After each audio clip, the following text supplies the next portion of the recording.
to Black Girl Theology, the podcast. Black Girl Theology is a space specifically for my sisters to dissect, understand, and digest the Word of God. I'm your host, Ashtyn Washington, and I'm so excited to take this journey of faith with you. Let's get started. Welcome to Season 2 of the Black Girl Theology podcast. I'm your host, Ashtyn Washington, and in this season, we are talking all about transition and how hard, heartbreaking, and healing they can be. I'll be bringing on a few of my favorite Black girls to discuss how transition has been showing up in their lives as well. But in today's episode, you are just stuck with me. I'm going to be sharing how transition has shown up in my life in the past year, the lessons I've learned, and I'll be sharing some encouragement for you if you're experiencing any level of transition in your life. But before we get into the episode, let's talk about our Black Girl Theologian of the week. This week's Black Girl Theologian is Natasha Sistrunk Robinson. Natasha is president of T3 Leadership Solutions, Inc. and Visionary Founder and Chairperson of the 501c3 nonprofit Leadership Links, Inc. She is a sought-after international speaker, leadership coach, and consultant with more than 20 years of leadership experience. She is the author of several books, including Voices of Lament, Journey to Freedom, A Sojourner's Truth, Hope for Us, Knowing God Through the Nicene Creed Bible Study, and Mentor for Life. She started her blog in 2010, A Sister's Journey, where she writes about being a servant in God's kingdom with a focus on leadership, mentoring, reconciliation, and biblical justice. For more information on Natasha Sistrunk Robinson, I will have her social media and website in the show notes. If you are watching this on YouTube, then you probably really aren't watching anything, but doing more listening because we do not have a visual for this season of the podcast. Transition, things are different. And this year, one of my biggest focuses is just not being worried about how things look, not being worried about things being perfect, not being worried about, or just not letting certain things keep me from doing what I know God has called me to do. And so, while I would prefer to have a visual with the podcast, we just don't have that right now. And that's okay. So if you are still listening to this on YouTube, then hey. And if you are listening to this on your favorite podcast app, then what's up? Make sure that you leave us a review, 5 stars only. All right, now that we have our housekeeping out of the way, let's jump into today's episode. So I wanted to start this episode by sharing what transition has looked like in my life in the last year or so. Usually my episodes are pretty scripted, but for this one, I'm going to try to just go off the dome. I have some notes to keep me on track, but forgive me if I just start blabbering. But I would say that I started recognizing that transition was near or getting ready to take place around November of 2022. I was in the middle of my 3rd year working in youth ministry. While I love the kids that I worked with and I absolutely enjoyed the relationships that I had with my coworkers, I knew that my time in youth ministry was coming to a close. And if I'm being honest, I had been asking for it. I was just praying for something new. I was praying for something that aligned more with what I was passionate about, which has generally just been women's ministry in different capacities, but women's ministry in general. Is something that I've just known that I am called to, whether it's marketplace and it's publishing and it's books and it's business, or if it's ministry in general, like this podcast or my YouTube or things like that. Doing these things is just where I feel the most at peace. It's where I feel that I'm most gifted. And so I was just really praying, like, God, why can't I make a living from these things? Why can't this just be my job? Why can't the podcast just be my job? Why can't YouTube just be my job? How long is it going to take to get there? Those were some of like the questions and the thoughts that I was having at that time. And so that's what I was praying for. That's what I was asking God for. I was just asking Him for something new. And finally, one day I was in prayer and I heard God tell me to give my job a 6-month notice. So this was around the first week of December of 2022. And so I knew that He was telling me to finish out the school year. But that was all He said, right? All He said was give your job 6 months notice. And I'm like, okay. But obviously when, you out of the blue give your job a notice, it's kind of like, okay, well, what do you have going on next? All of those questions started being asked, and there were things that needed to be put into place. And so I had to tell my kids and my volunteers and the rest of the staff. And there were just a lot of questions being asked that, quite frankly, I didn't have the answer to because God didn't tell me. All He told me was to give my job 6 months notice, and that's what I did. But I started to feel really insecure about not having an answer. I started to feel really insecure about, not having a plan, because in the moment when God told me to do it, I was excited. That's what I had been praying for. And I really didn't need to know the next steps. But because so many people were asking, okay, well, what's next? What are you going to do? I felt like I needed a plan. I felt like I needed to put something together, and God was not showing me or telling me what the next steps were. And so, as someone who is Mrs. Make It Happen, as someone who likes to be in control and doesn't like to feel or look insecure, like she doesn't know what she's doing, I started putting a plan together. And so I started putting a plan to move out of my home state. And I started interviewing for jobs. I started putting together things for like housing, and I went to the state that I was thinking about moving to. That was my plan. That's what I was telling everybody.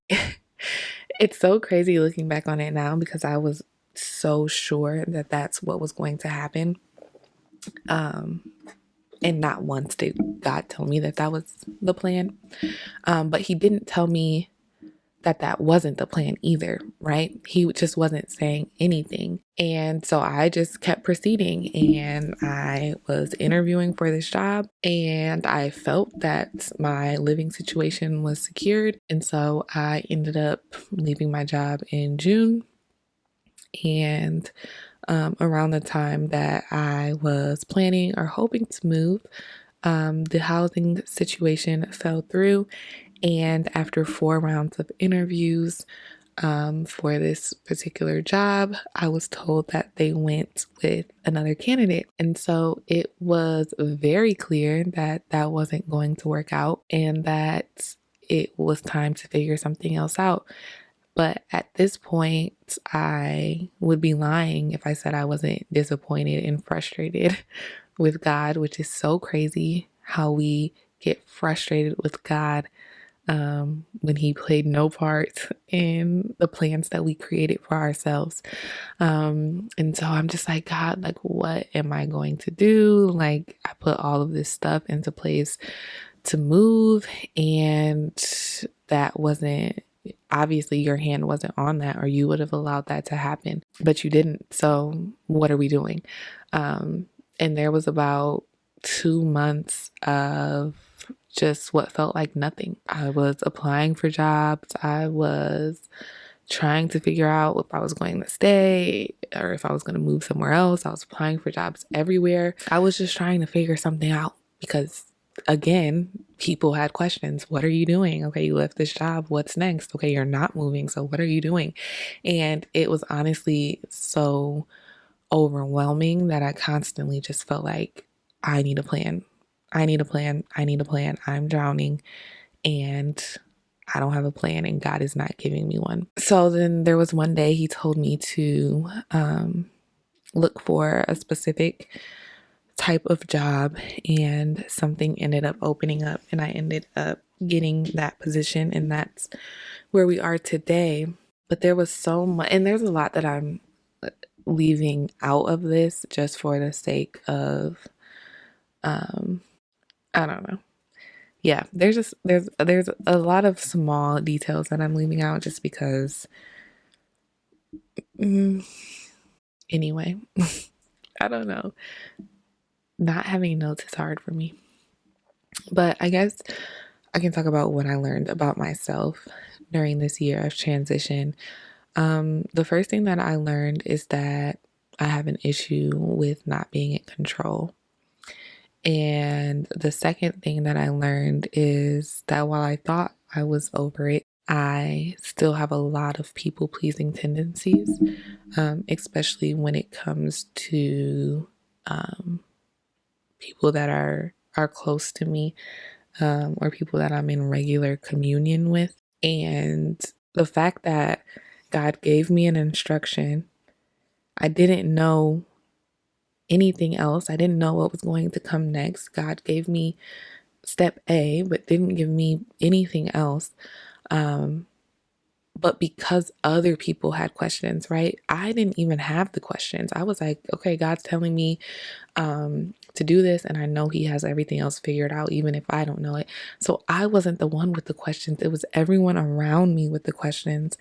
And I let their need for answers make me start to put a plan into place, or make me feel like I needed to be able to answer them when I didn't, because I don't answer to them, right? I answer to God, and I'm, obedient to God, and He's the one who sets the plans. And so, because of that people pleasing, I felt like I needed to have an answer for them. I felt like I just didn't want to look crazy for leaving this job with no backup plan, or with no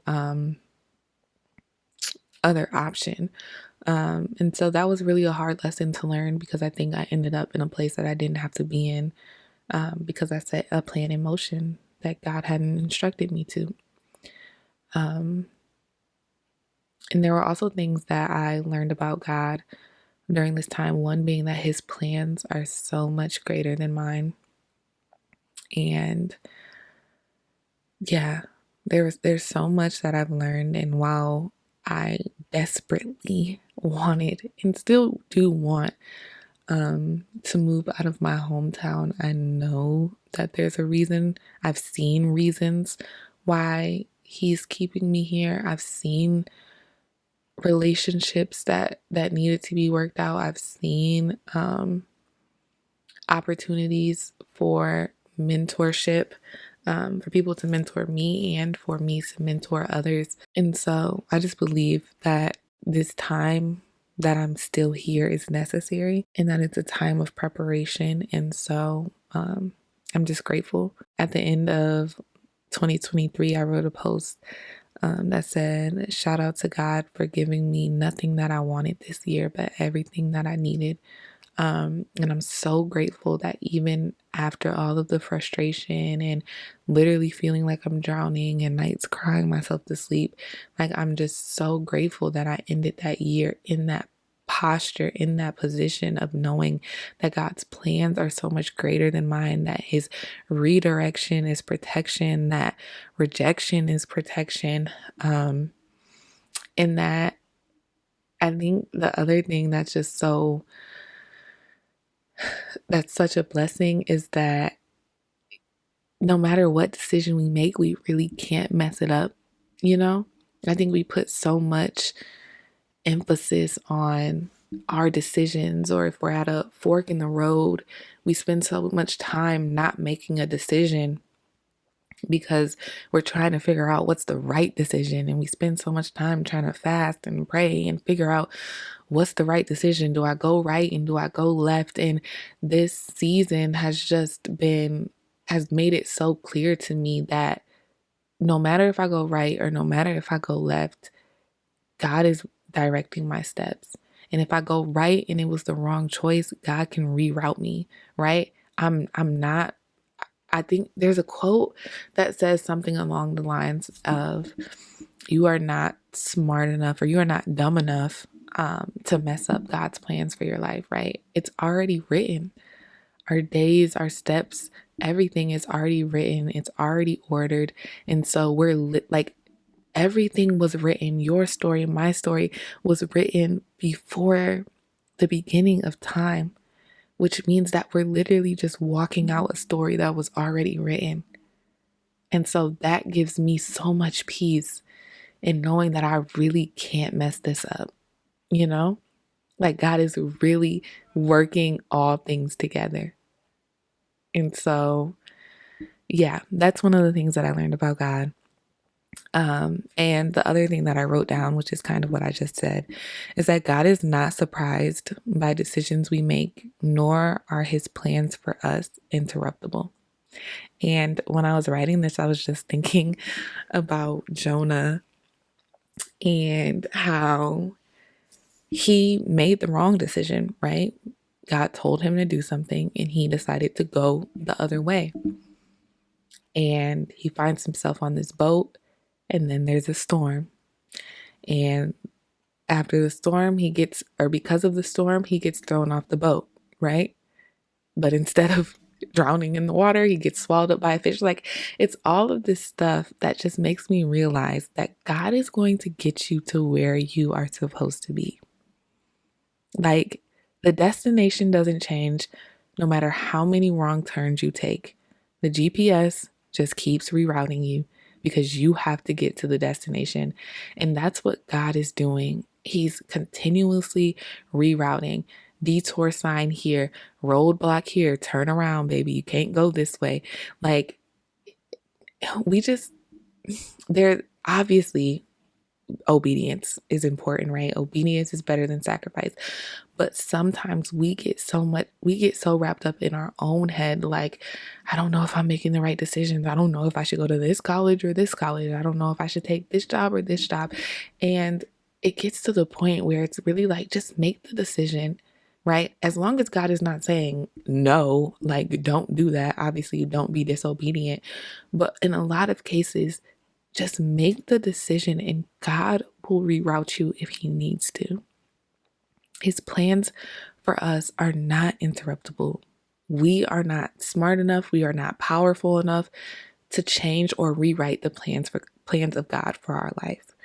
And so that's what I learned about God in this situation. But before I end this episode, I want to end with this prophetic word from Nate Johnston that resonated deeply with me. And maybe it will resonate with your spirit as well if you are going through any type of transition. The title was Because You Surrendered to the Process. And he said, I was in worship when the Lord spoke. Because you surrendered to the process, because you leaned into me in your greatest wilderness, because you stayed at my feet when everything looked like a mess, now I am going to increase you. Because you worshiped me instead of walking away from me, now I am going to cleave myself to you and make your desires my desires. Because you leaned into my heart when you could have run away from me, blamed me for closing the doors, dead ends, and hardships, I am going to go before and clear the road. Because you pioneered through the hardest of years and didn't let go of my hem, I will cause you to see what I promised you. Because you chose to look to me and kept your heart right when people turned against you over and over and dragged your name through the mud, now I am going to elevate you and clear your name. Because you built my kingdom while others were preoccupied with their own empires, now I am going to rebuild you and establish you where you will be immovable and fixed for the days to come. Because you fed my sheep when you had nothing, I will protect you and feed you in harvest and in famine. You will never run dry, and your cup will always flow over. Just like David, he knew that if he didn't endure his season in the wilderness, he wouldn't be equipped for what was to come. You knew you had to lay down in this season and let me work deeply in your life. If he didn't go through the isolation, fight bears and lions, insecurities and fears, he wouldn't have been ready for Goliath. If he hadn't the years of nothing but me and his harp, he wouldn't have known how to stand strong when faced with betrayal and endless opposition. If he didn't lay in my presence and allow me to speak truth and identity into his heart, he would have worn the wrong armor and used the wrong tools. If he had rushed the process, he wouldn't have grown in the anointing that delivered Saul of evil spirits. He wouldn't have been prepared to fight his tens of thousands. He wouldn't have known honor, covenant, and wouldn't have been equipped with a heart after my own heart. Yes, the wilderness did that, although he didn't see it then. His obedience in the crushing brought about an oil that dripped down through the ages, all because he said yes when his world looked bleak. And just as I saw David, I see you.